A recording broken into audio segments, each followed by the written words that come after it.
Chrissy here with PopCultureMadness.com and ConcertBlogger.com with JP from Clutch. Thank you so much for joining me. Thanks for having us.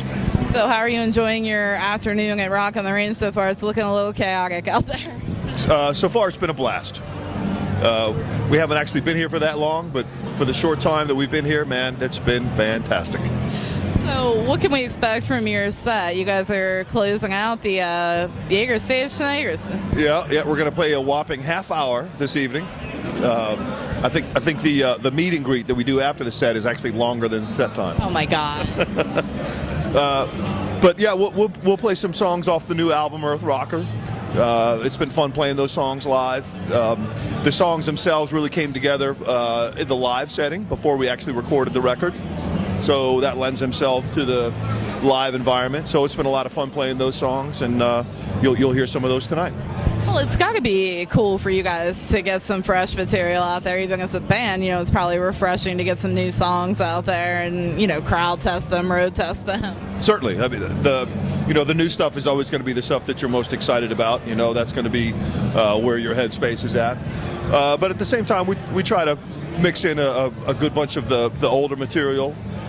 Sometimes we'll even pick songs from each album. We don't have enough time to do that tonight, but yeah, it's fun to sort of mix and match. We always change up the set list every night. For us, that makes it more exciting. It keeps us on our toes, and I think it makes for a more musical and a more honest musical experience. Absolutely. I was going to ask you how difficult it is for you to put together a set list with so many albums under your belt. Well, years ago we came up with our own method, and we actually start the set with the tour with Dan making the first set list. I make the second one. Neil makes the third one. Tim makes the fourth one, and then we start over again. That's actually alphabetical order of first name. So who's in rotation today? we came up with that 15 years ago, and we continue to do that now. As silly as it sounds, it really does make it makes for a more exciting experience. Well, it's fair for everybody. Yeah. So, can you talk a little bit about just the tremendous amount of feedback that Earth Rocker has been getting? I mean, it's just tore up the charts. It's like one of the highest placing albums for you guys. Like, absolutely incredible. What's it feel like to reach that point now in your career? Well, obviously it's exciting. You know, we've been a band now for 20 years, and to make a record that makes an impact the way this one has, we're very excited about that. We knew going into this record that we wanted to make a very focused album and a very a rockin' record, something that had a good energy from beginning to end. And we really felt like there was sort of a lack of honest rock and roll happening out there.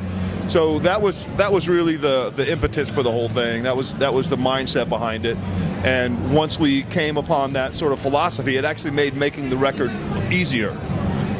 I mean, that's exactly what you said. What fans are hungry for is a lot of that honesty. So much of what we hear on the airwaves and on TV and everything is this cookie cutter music, and I think that audiences are very hungry for something else. Clutch audiences especially. I'm very proud of the folks who come to see us play.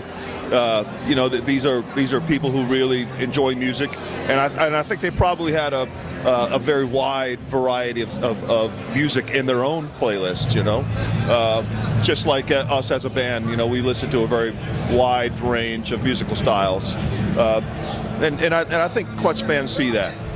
So for you personally, what was one of those pivotal music moments that happened in your life that made you decide you had to pursue it for a career?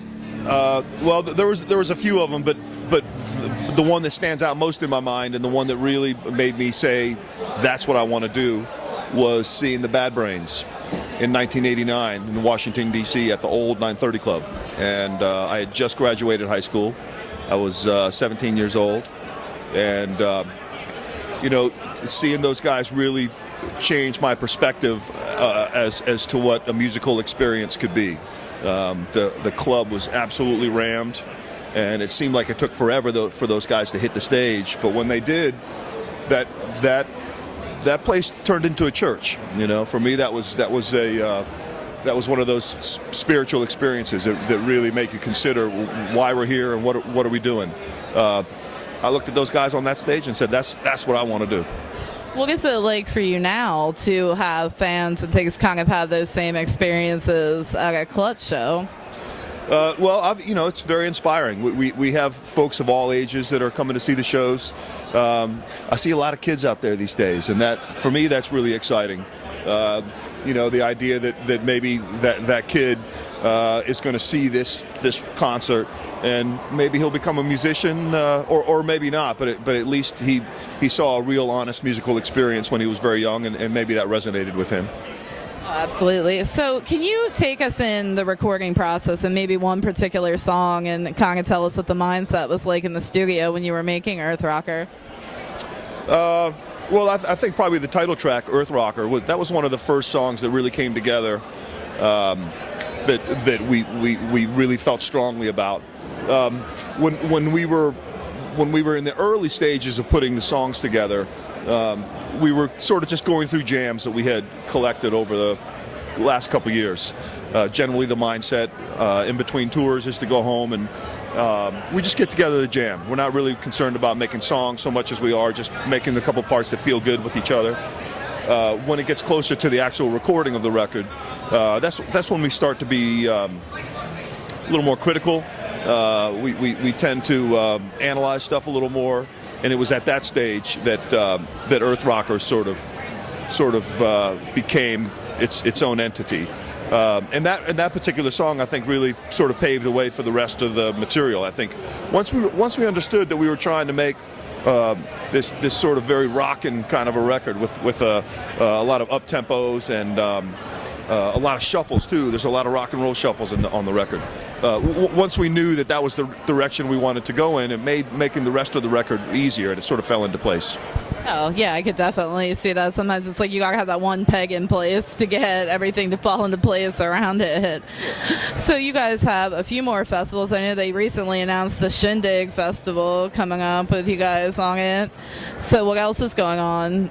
Well, we have about another 2 weeks left on this particular run.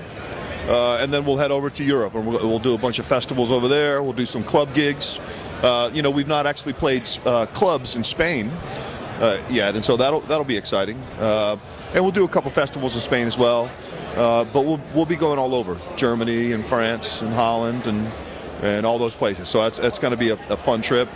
And then we'll come back and we'll finally have a little bit of a break. We've been at it for quite some time, so it'll be nice to spend a little bit of time in the backyard, eating tomatoes and firing up the grill. But that won't last very long. We'll be right back out again. As you mentioned, the Shindig happens in September, and then we'll hit the road again. So we'll be on the road for quite some time. What a line up that thing has. I was like, oh my God. I was like, yeah, we're so there. Well, I want to thank you so much for taking a few minutes out to speak with me, and we definitely look forward to your set tonight at Rock on the Range. Thank you. Thanks very much.